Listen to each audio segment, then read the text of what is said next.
Bonjour ladies and gentlemen et nouveaux visiteurs sur la chaîne YouTube, ici Mr Flamingo et bienvenue pour cette vidéo critique du film Jigsaw. En français québécois c'est Décadence, l'héritage et en français de France et en VO c'est Jigsaw. Donc Jigsaw est réalisé par des frères jumeaux, les Spierig Brothers si je me trompe pas dans la prononciation du nom. Jigsaw c'est le 8e opus de Décadence et sincèrement, pour moi, c'est de loin le meilleur film de la série. Je ne m'attendais pas à ça. Je vous dévoilerai aucun punch, ok? Je vous le dis tout de suite. Je ne veux pas vous gâcher l'expérience parce que je pense que ce film mérite d'être vu. Il a un budget de 10 millions de dollars. C'est un budget assez modeste, on va se le dire. Et je pense, honnêtement, que le film, il doit être rentable si on veut peut-être avoir un 9e opus. Ça pourrait être le fun, peut-être un Jigsaw 2. Parce que les premiers, c'était les Saw, là, peut-être des Jigsaw, et après ça, autre chose, peu importe. Et honnêtement, pour parler du film en lui-même, comme 8e opus, je m'attendais pas à ce que ça soit aussi bien. Déjà que le 7 m'avait terriblement déçu. Comme on a pu le voir dans la bande-annonce, il y a un nouveau Jigsaw, et honnêtement, je vous dirai pas c'est qui, vous allez le savoir à la fin si vous regardez le film. C'est quelqu'un que je ne suspectais vraiment pas. Je me disais, mais cette personne-là ne ferait jamais ça. Quand on a découvert à la fin c'était qui le nouveau Jigsaw, j'étais littéralement sur le cul. Bon, un peu aussi parce que j'étais assis dans le siège de cinéma, mais encore là, c'est parce que je m'y attendais vraiment pas. Il y a quelques personnages qui sont pas du tout attachants. Genre, l'inspecteur de police principal qui est Anahal, un truc comme ça, je mémorise très mal les noms. Je suis vraiment désolé de ça, je sais pas par qui il est joué non plus, c'est des acteurs qui me sont pratiquement inconnus. Le seul que je sais très bien c'est qui, c'est Tobin Bell, alias Jigsaw. Il reprend son rôle ici, dans ce film-ci. Et honnêtement, même si son apparition était assez courte, je me disais, ça peut pas être il peut pas faire un film Décadence sans le personnage de John Kramer. C'est impossible. Et ils ont justement fait ce qui était possible. Ils ont fait un film avec John Kramer dedans. Que ce soit en flashback, il faut que le personnage soit là. C'est obligé. C'est comme lui l'esprit de la franchise. Et pour revenir un peu à l'histoire, parce que là je m'écarte pas mal du sujet, je suis désolé. Dans le fond, comme on a pu voir dans la bande-annonce, il y a des corps qui vont se faire retrouver. Et là, la police va enquêter sur ça.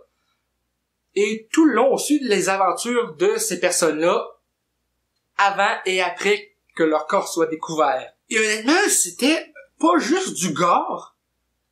Inutilement, les pièges étaient inventifs. Oui, ok, il y a beaucoup de gore, mais Christy, avec les pièges qu'il y avait, c'est impossible de faire ça faut que ça soit un film PG-13. C'est impossible, il y avait bien trop de gore. Bon, c'était pas si gore que ça, mais il y en avait beaucoup. Et je trouve vraiment, pour en revenir aux morts, que c'était des morts qui n'ont pas été vus dans la franchise venir à date. Et c'est tant mieux. Il y a des pièges, mais je me dis, calibine, comment ils sont arrivés à inventer ça? Le jeu des acteurs, même si c'est des acteurs que je n'avais jamais vus dans des films, je vous remets la liste des acteurs ici, avec leur rôle. Les acteurs étaient quand même excellents. Il y en a qu'on peut s'attacher un peu à leur personnage tranquillement. Et c'est clair que les personnages dans ces films-là, faut pas trop s'y attacher non plus, parce que non seulement ils survivent pas toutes, mais en plus de ça, ils ont un background assez de la merde. T'sais, s'ils se ramassent entre les mains de Jigsaw et ses apprentis, c'est pas pour rien, ils sont pas là-bas juste parce qu'ils ont lâché un pet dans un endroit public. Non, non, non. C'est parce qu'ils ont fait de quoi de bien plus grave que causer du tort à bien du monde. C'est même depuis le début de la franchise. Tu sais, je vous gâche rien. Mais honnêtement, j'ai été surpris. Très surpris. Que ça par le jeu des acteurs, les morts, le script, la réalisation. Pour des réalisateurs qui me disent fuck all, good job, parce que je pense que c'est pas tout le temps facile de prendre le relais d'une franchise qui est des fois autant appréciée par les fans, même, sauf si par les critiques bien entendu, mais par les fans. Le premier est réalisé par James Wan, après ça le 2, 3 et 4 par Darren Lynn Bousman, et ensuite par des réalisateurs qui me disent fuck all, j'ai oublié leur nom, tu sais, ça prouve qu'ils me disent rien. Et là, les Spirit Brothers qui arrivent et qui prennent le relais et qui réussissent à nous faire quelque chose de bien meilleur que le 7e opus. Alors, remarque, le 7e opus était pas dur à battre. Même moi, j'aurais pu faire de quoi de pas pire. Hein. C'est dire. Bon, là, je me sous-estime un petit peu. Mais en tout cas, c'est ça, j'ai vraiment apprécié du fond en comble l'histoire. C'est pas trop... le suspense, ben plutôt le punch, je ne vous ai pas trop révélé dans la bande-annonce, je vous le dis tout de suite. La bande-annonce ne révèle quasiment rien sur le film. Sincèrement, je suis agréablement surpris. Encore une fois. Donc, ça va être tout pour cette vidéo critique de Décadence l'héritage. J'espère que ça vous a plu.